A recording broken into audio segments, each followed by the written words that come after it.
বাবা ও মা এক সপ্তাহের জন্য বাইরে ঘুরতে গেছিল।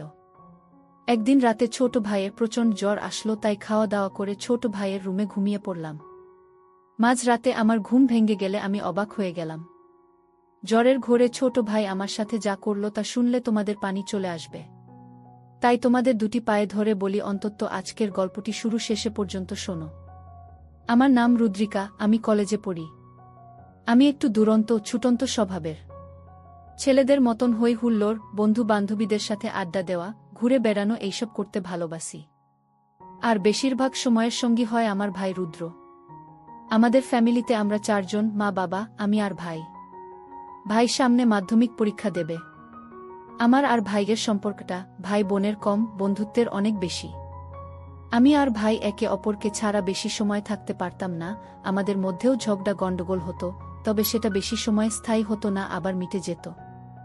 গরমের জন্য আমি বাড়িতে সব সময় ফ্রক পরে থাকি। আমি খেয়াল করে দেখেছি রুদ্র কথা বলতে বলতে আর চোখে আমাকে দেখতে থাকে। রুদ্রের ঘুড়ি ওড়াতে খুব ভালোবাসে, কি একটা কারণে আমার সাথে গণ্ডগোল করে রুদ্র ঘুড়ি বানিয়ে উড়াতে যাচ্ছে।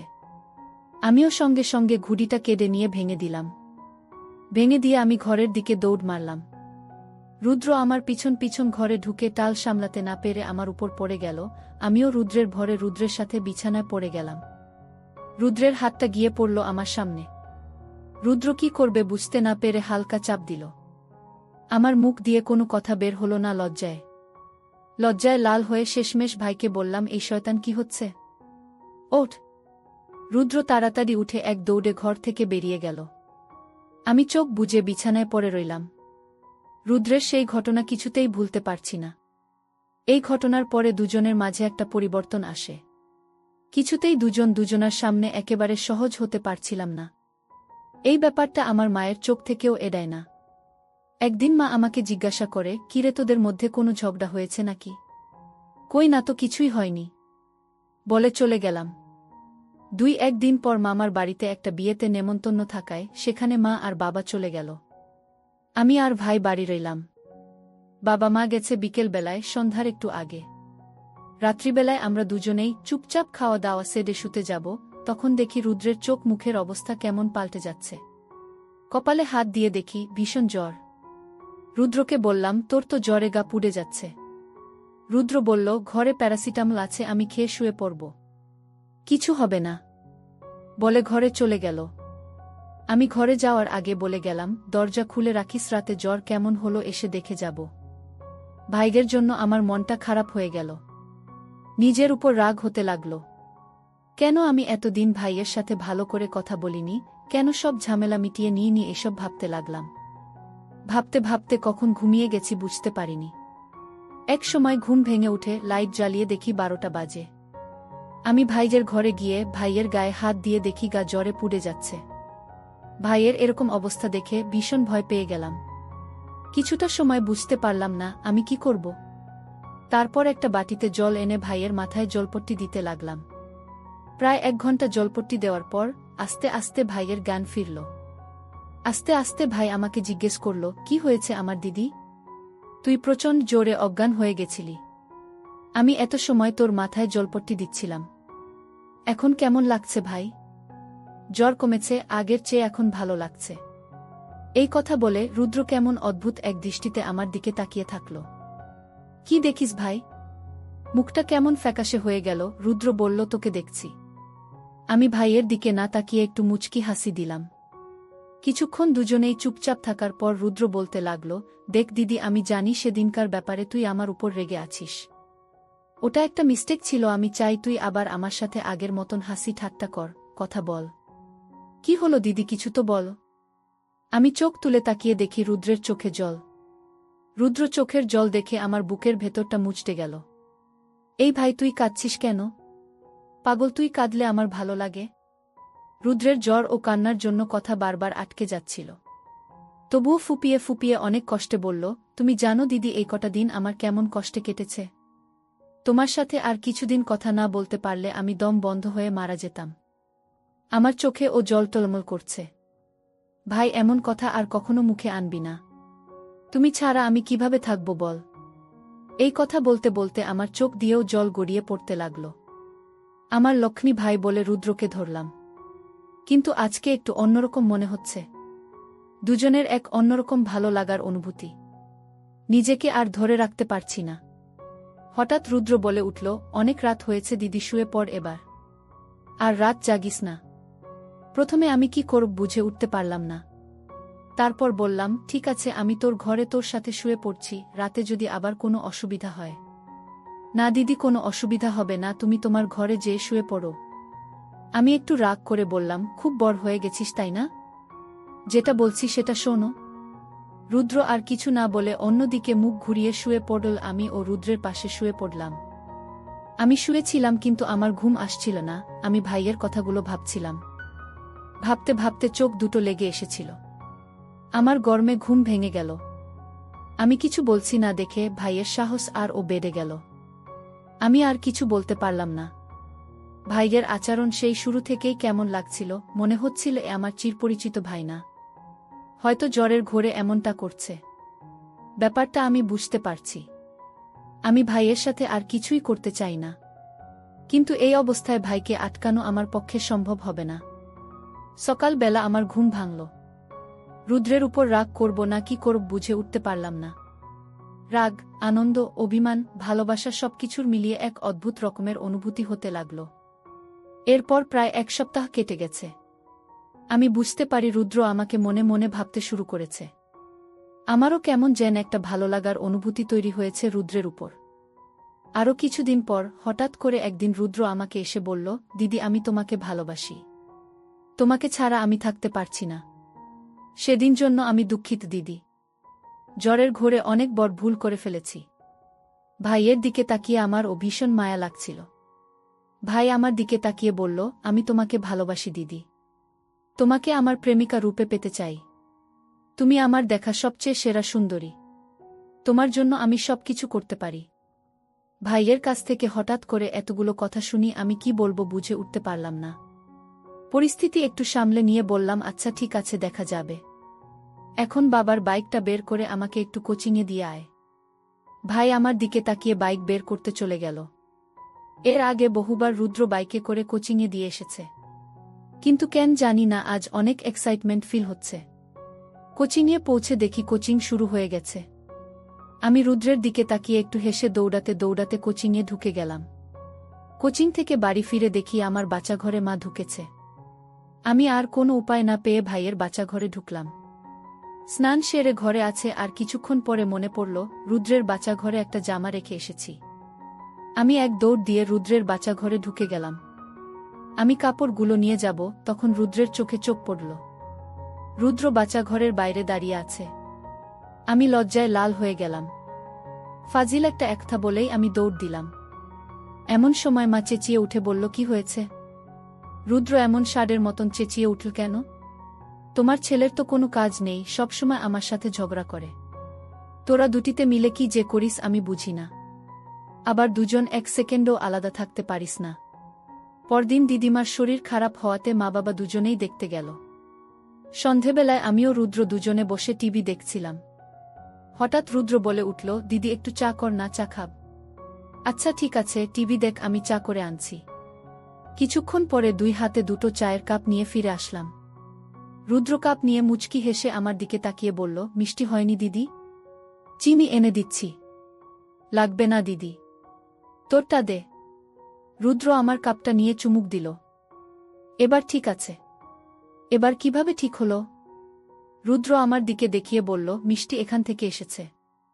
ভাই মেয়ে পটাতে তো খুব শিখেছিস। সামনে টিভি চলছে কিন্তু টিভিতে দুজনের কারোরই মন নেই। আমি রুদ্রের হাত থেকে খালি কাপটা নিয়ে রান্নাঘরের দিকে যেতে লাগলাম। আর রুদ্র বসে আমার দেখতে লাগল। আমি দরজার কাছে এসে পিছনে তাকিয়ে দেখি আমার ভাই রুদ্র হা করে তাকিয়ে আছে।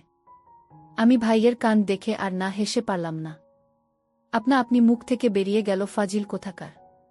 রান্নাঘর থেকে ফিরে এসে রুদ্রের পাশে বসে মুচকি হেসে ভাইয়ের দিকে তাকালাম। আমি রুদ্রকে একটা ধাক্কা দিয়ে বলি, এই দুষ্টু, কি দেখছিস এইভাবে? লজ্জা করে না নিজের বড় বোনকে এভাবে দেখতে? লজ্জা কেন করবে? কিভাবে দেখছি? কিভাবে দেখছি বললে না তো দিদি? দেখে তো মনে হচ্ছে চোখ দিয়ে গিলে খাবি আমাকে। আমি মনে মনে বললাম, তুই কবে আমার মুখের দিকে দেখলি ভাই? সারাক্ষণ আমার সামনের দিকে নজর। কি এত ভাবছ দিদি? কিছু না, ভাবছি তুই একটা আস্ত ফাজিল। কোথায় ফাজলামি করলাম আমি? তুই কি ভাবিস আমি কিছু বুঝতে পারি না তাই না? তুমি বুঝতে পারো দিদি? অবশ্যই পারি। রুদ্র এবার আমার সামনের দিকে তাকিয়ে বলতো আমি এখন কি ভাবছি? আমি রুদ্রের একটা কান টেনে ধরে বলি, শয়তান, কান টেনে ছিঁড়ে দেব। দিদি লাগছে তো? লাগুক। পরের দিন সকাল থেকে আকাশটা থমথমে, যে কোনো সময় বৃষ্টি নামবে। রুদ্র টিউশনে গেছিল, এখনো বাড়ি আসেনি। অন্যদিন এত সময় বাড়িতে চলে আসে। আমার একটু টেনশন হচ্ছিল বৃষ্টিতে ভিজে যায় যদি। আমি রুদ্রের কাছে ফোন করলাম। কিরে রুদ্র, কোথায় তুই? মেঘ করেছে, বৃষ্টি নামবে, তাড়াতাড়ি বাসায় আয়। তার থেকেও অনেক বেশি মেঘ করেছে দিদি আমার মনে। আমি একটু হেসে বললাম, আর কাব্য করতে হবে না, তাড়াতাড়ি বাসায় আয়। আসছি দিদি। তোমার আদেশ কি আমি অমান্য করতে পারি? সকাল 10টা নাগাদ আকাশ ভেঙে ঝুমঝুম করে বৃষ্টি নামল। এর মধ্যে রুদ্র বাড়ি ফিরেছে। আমি ব্যালকনিতে দাঁড়িয়ে বৃষ্টি দেখছিলাম। আমার পেছনে এসে রুদ্র চুপচাপ দাঁড়িয়ে আছে। কিছুক্ষণ পর রুদ্র আমাকে বলল, চলো না দিদি, আজকে আমরা বৃষ্টিতে ভিজি। রুদ্রের গলায় এমন একটা আমন্ত্রণ ছিল যেটা শুনে আমি না করতে পারলাম না। শুধু বললাম, চল ভাই, আমারও ভিজতে ইচ্ছা করছে। দুই ভাই বোন হাত ধরে ছাদে চলে গেলাম। ছাদে গিয়ে দুহাত দুদিকে মেলে চোখ বন্ধ করে আকাশের দিকে তাকালাম। হঠাৎ শুনতে পেলাম রুদ্র গান গাইছে, একগুচ্ছ গোলাপ হাতে। ভিজতে চাই তোমার সাথে। চোখ মেলে তাকিয়ে দেখি রুদ্র সত্যি সত্যি একগুচ্ছ গোলাপ হাতে করে হাঁটু গেড়ে আমার সামনে বসে গান গাইছে। আমি জীবনে এতটা খুশি ও এতটা অবাক কখনো হয়নি। খুশিতে চোখে জল চলে আসলো আমার। আমার আনন্দ অশ্রু বৃষ্টির সাথে মিলেমিশে একাকার হয়ে গেল। হাত বাড়িয়ে রুদ্র এর কাছ থেকে গোলাপের গুচ্ছটা নিলাম। রুদ্র উঠে দাঁড়াল। এই বৃষ্টি যেন আজ আমার রূপ রুদ্রের চোখে আরও বহুগুণ বাড়িয়ে দিয়েছে। আমি বললাম, বৃষ্টিতে ভিজেছিস, ঠান্ডা লেগে যাবে তো। রুমে চল, স্নান করে ফ্রেশ হয়নি। দুই ভাই বোন রুমে আসলাম। দুজন দুই বাচ্চা ঘরে ঢুকলাম ফ্রেশ হওয়ার জন্য। আমার মনে আজ কোনো দুঃখ নেই। আমি সবসময় চাইতাম রুদ্র কেবল যেন আমার ভেতরটা না, বরং মনটাকে বেশি প্রায়োরিটি দেয়া। আজ পূরণ হয়েছে মনের আশা। পরের দিন মা ফোন করে জানালো তারা বাড়িতে আসছে। বাবা মায়ের কথা শুনে আমাদের দুই ভাই বোনের মন খারাপ হয়ে গেল। আমি আর রুদ্র প্ল্যান করলাম, যেভাবেই হোক আমরা ঘুরতে যাব। বাবা মায়ের সাথে রাতে খেতে বসে বললাম, তোমরা তো অনেক ঘুরলে, এবার আমারও ঘুরতে যাব। রুদ্র আমার সাথে সাই দিল। কি কারণে জানি না, তবে বাবার মনটা আজ খুব ভালো ছিল। মা জিজ্ঞাসা করল, কোথায় যাবি? আমরা দুজনেই বললাম, দার্জিলিং-এ যাব। ঠিক হলো আমার, সবাই প্রথমে দার্জিলিংয়ে যাব, সেখান থেকে অন্য জায়গা। রুদ্র বলল, দেখলি তো দিদি, আমরা কত লাকি, 3 দিনের মধ্যে আমাদের ঘোরার প্ল্যান হয়ে গেল। ভ্রমণের জন্য হালকা কেনাকাটা আর গোছগাছ শুরু করলাম আমরা। বাবা মার জন্য আর অন্যটা ওদের জন্য একটা লাগেজ, আর রুদ্র ও আমার একটা লাগেজ। মা চলে যেতেই রুদ্রকে ঠেলে দূরে সরিয়ে বললাম, যা তো এখন, আমাকে ঠিকঠাক গোছাতে দে। ভ্রমণের সব প্রস্তুতি শেষ। বাবা হোটেলের 2টো রুম বুক করে রেখেছে। বলা হয়নি আমরা যাব বাসে করে। রাত 10:30টার বাস। আমরা 9:30টার মধ্যে বাস স্ট্যান্ড-এ চলে আসলাম। রুদ্র একটা জিন্সের সাথে কালো টি-শার্ট পরেছে। ওকে সত্যি অনেক হ্যান্ডসাম লাগছে। আর আমার পরনে কুর্তি ও জিন্সের প্যান্ট, মুখে সামান্য মেকআপ। 10টা বাজতেই বাসে উঠে পড়লাম আমরা। আমাদের সিটটা মোটামুটি মাঝ বরাবর পড়েছে। সামনের সিট 2টো আমি আর রুদ্র বসে, আর তার পেছনের সিটে বাবা মা। দুই ভাই বোন একচোট ঝগড়া করে নিলাম জানালার পাশে বসা নিয়ে। আমারই হলো। কিছুক্ষণ গজগজ করে রুদ্র বসে পড়ল। একেবারে কাটায় কাটায় 10:30টায় বাস ছাড়ল। রাত বাড়ছে, 1000 বছরের পুরনো রাত। রাত বাড়ার সাথে সাথে একে একে নিভে আসছে বাসের ভেতরকার লাইটগুলো। জোডালো থেকে ফিসফিসের পর্যায়ে এসে এখন প্রায় থেমে এসেছে ভেতরকার মানুষজন এর কথাবার্তা। আষাঢ় মাস, বাইরে হঠাৎ গুডি গুডি বৃষ্টি নেমেছে। ব্যাগের ভিতর পাতলা চাদর রাখা ছিল। ঠান্ডা লাগতেই ব্যাগ থেকে চাদরটা বের করে নিয়ে অর্ধেকটা নিজের গায়ে জড়িয়ে বাকিটা ভাই এর উপর দিলাম। আমি ভেবেছিল রুদ্র বোধও ঘুমিয়ে গেছে, কিন্তু চাদর দিতেই ও আমাকে বলল, কি হয়েছে? বললাম, দেখছিস না কেমন ঠান্ডা পড়েছে। ভাই চাদর এর নিচে এক হাতে জড়িয়ে ধরে আমাকে। আমিও মাথা এলিয়ে দিই ভাই এর কাঁধে। আমি চুপচাপ ভাই এর কাঁধে মাথা রেখে ভাবতে থাকি জীবন নিয়ে। আচ্ছা, কি ঘটবে আমাদের জীবনে?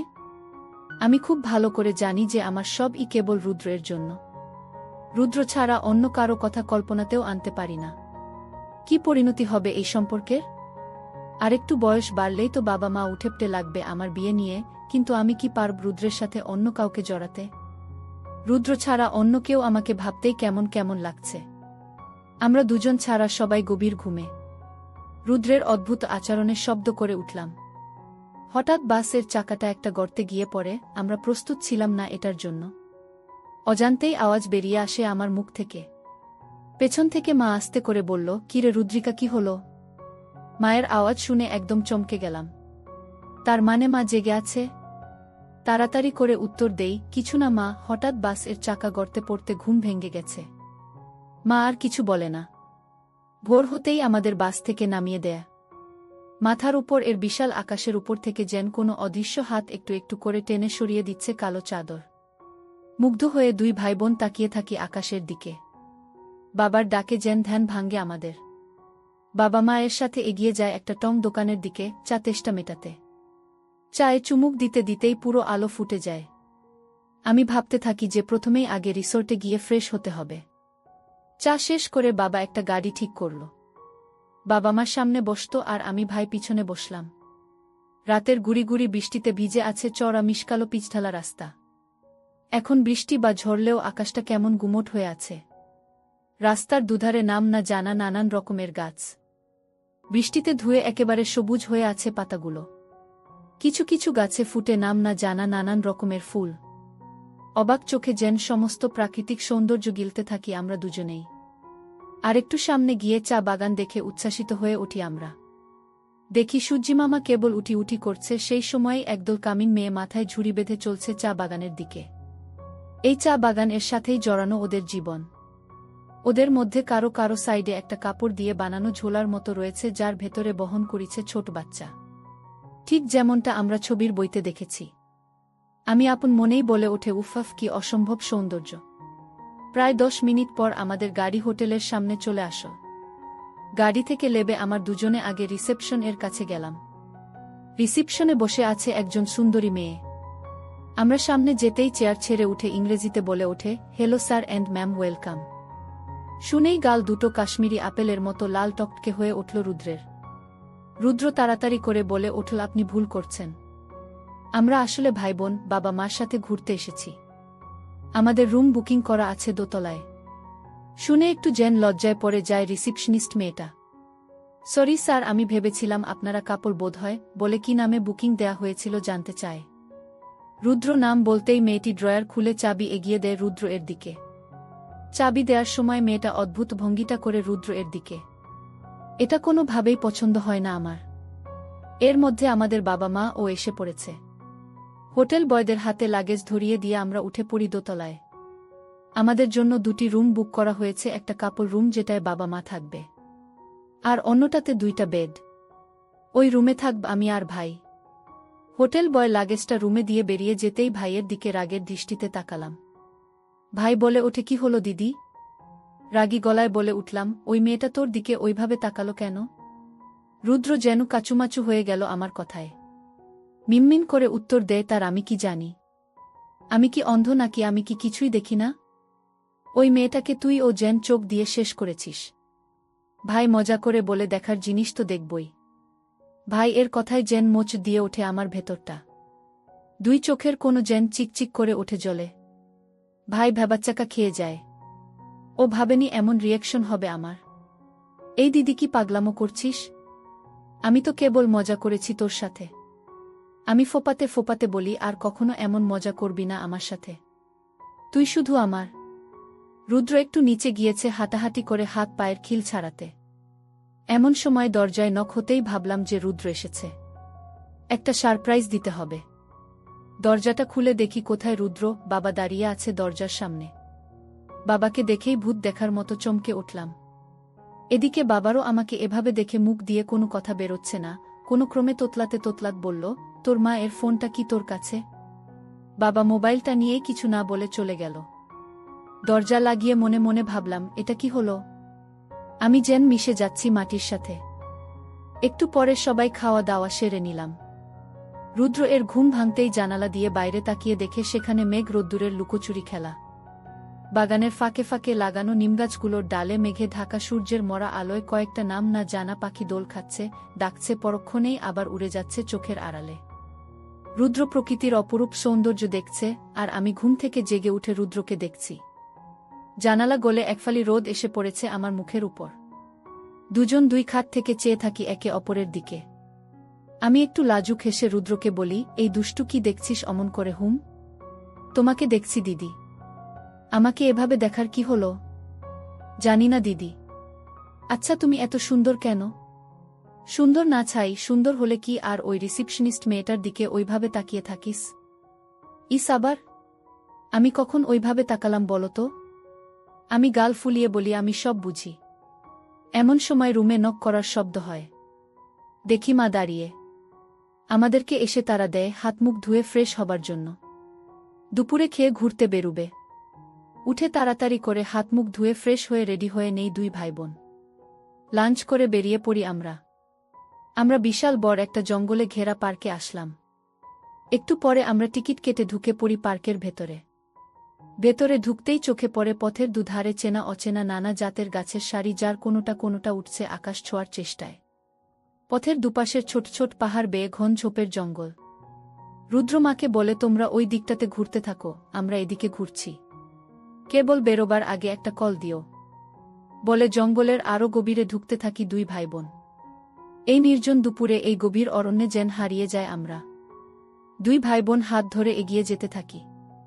আরও কিছুটা এগোতেই দেখতে পায় ছোট পাহাড়ের আড়ালে গাছপালায় ঘেরা সুন্দর একটা পুকুর।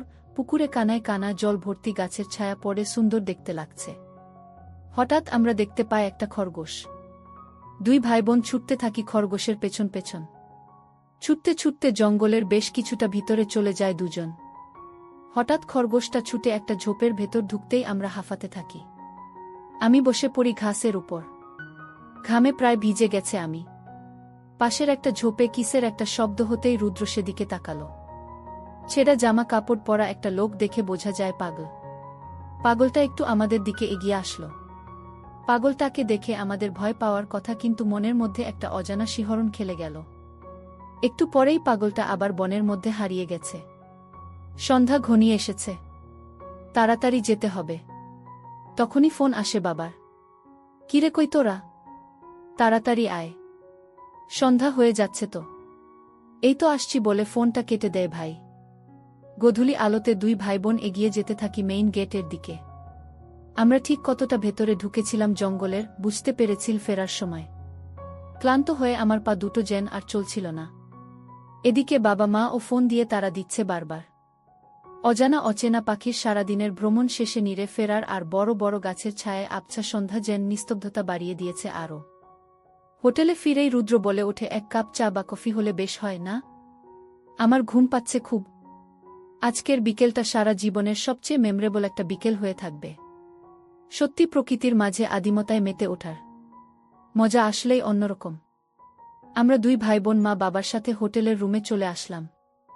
রুমে এসে ফ্রেশ হয়ে ক্লান্তিতে বিছানায় শুয়ে ঘুমিয়ে পড়লাম। পরদিন সকালে আমি ঘুম থেকে উঠে স্নান করে ফ্রেশ হয়ে রুদ্রকে ডাকলাম, আর কতক্ষণ ঘুমাবি? ফ্রেশ হয়ে নে, উঠে ব্রেকফাস্ট করবি। আমি রুমে ব্রেকফাস্ট দিয়ে যেতে বলেছিলাম, তাই রুমে দিয়ে গেছে। নিচে যেতে হবে না, তরকারি ঝটপট, উঠে ফ্রেশ হয়ে নে। ঠিক এই সময় দরজায় করা নাড়ার আওয়াজ হল। রুদ্র আমার থেকে দূরে ছিটকে গেল। বাইরে থেকে বাবার গলার আওয়াজ শুনতে পেলাম। দরজা খুলতেই বাবার চোখ গেল প্রথমে আমার সামনের দিকে। আমি বললাম, কিছু বলবে বাবা? আমার কথাই বাবার হুঁশ ফিরল। আমি আর তোর মা বেরোচ্ছে একটু, তোরা কি যাবি? না বাবা, তোমরা যাও। আমরা যাব না, আমরা এখনো ব্রেকফাস্ট করিনি। বাবা চলে যেতেই আমি বিছানায় চিত হয়ে শুয়ে পড়লাম।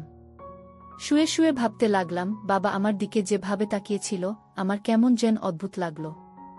তারপর নিজেকে পরিমনির মতো করে সাজিয়ে বের হলাম নিজের রুমের দিকে। আমি জানি আমাকে এখন কোনো বাইরের মানুষ দেখলে সে নিজেকে কোনোভাবেই সামলাতে পারবে না। ক্ষুধার্ত সিংহ যেমন শিকারের উপর ঝাঁপিয়ে পড়ে, ঠিক তেমনভাবে আমার উপর ঝাঁপিয়ে পড়বে। আমি দরজার সামনে এসে নক করলাম। রুদ্র এসে দরজা খুলে আমাকে দেখে বাকরুদ্ধ হয়ে গেল। চোখেরও পলক পড়ছে না।